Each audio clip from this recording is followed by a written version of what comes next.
एक जंगल में आम के पेड़ पर एक नीलकंठ रहता था। वो हमेशा खुश रहता था। दिन भर वो आम के मीठे मीठे फल खाता और पेड़ की हरी भरी डालियों में झूलते हुए गाना गाता था। एक दिन जंगल में सूखा पड़ गया। वहाँ के सारे पेड़ पौधे और तालाब सूख गए। जंगल के सब पशु पक्षी जंगल छोड़कर दूर किसी अन्य ठिकाने पर चले गए, लेकिन नीलकंठ ने अपना आम का पेड़ नहीं छोड़ा।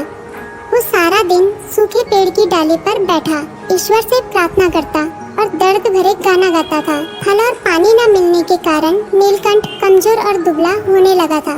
एक दिन उस जंगल के रास्ते से सैनिकों का एक समूह गुजर रहा था, जहाँ एक भी जीव जानवर दिखाई नहीं दे रहा था। वहाँ सूखे आम के वृक्ष पर एक कमजोर नीलकंठ को करुण स्वर में गीत गाते देखा। सैनिकों ने नीलकंठ से पूछा, अरे नीलकंठ महाराज, इस उजड़े सूखे जंगल में तुम अकेले क्या कर रहे हो? भूख प्यास से तुम बेहाल दिखते हो। तुम्हारे सारे साथी पशु पक्षी अपना घर छोड़कर दूसरी जगह चले गए हैं। तुम भी चले जाओ, दूर किसी और पेड़ में अपनी जान बचाओ। सेनापति की बातें सुनकर नीलकंठ ने विनम्र और उदार स्वर में जवाब दिया, नहीं सेनापति जी, मैं ऐसा नहीं कर सकता। मैंने इस पेड़ पर बने कटोर में जन्म लिया है। यही मैं पला बड़ा हूँ। इस पेड़ के मीठे मीठे फल खाकर जीता रहा। इसकी छायादार पत्तियों के बीच चैन से जीवन बिताया। यही मैंने कितने दोस्त बनाए। इस पेड़ ने मुझे कितनी बार दुश्मनों से बचाया।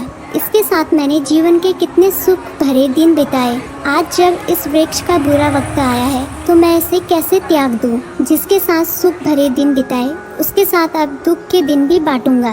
नीलकंठ की बातें सुनकर सेनापति बहुत प्रसन्न हुए।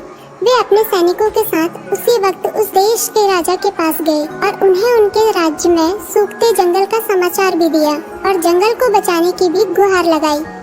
सारी बातें सुनकर राजा ने तुरंत एक विशाल नहर खुदवाकर जंगल तक पानी पहुंचाने की व्यवस्था की। फिर देखते ही देखते जंगल के सारे पेड़ पौधे के साथ आम का वो पेड़ भी हरा भरा हो गया और उसमें खूब मीठे फल लगने लगे। जंगल के सारे पशु पक्षी वापस अपने घर लौट आए और नीलकंठ को धन्यवाद दिया। नीलकंठ अपने आम के पेड़ में लिपटकर खुशी से गीत गाने लगा। जंगल में खुशियाँ लौट आई।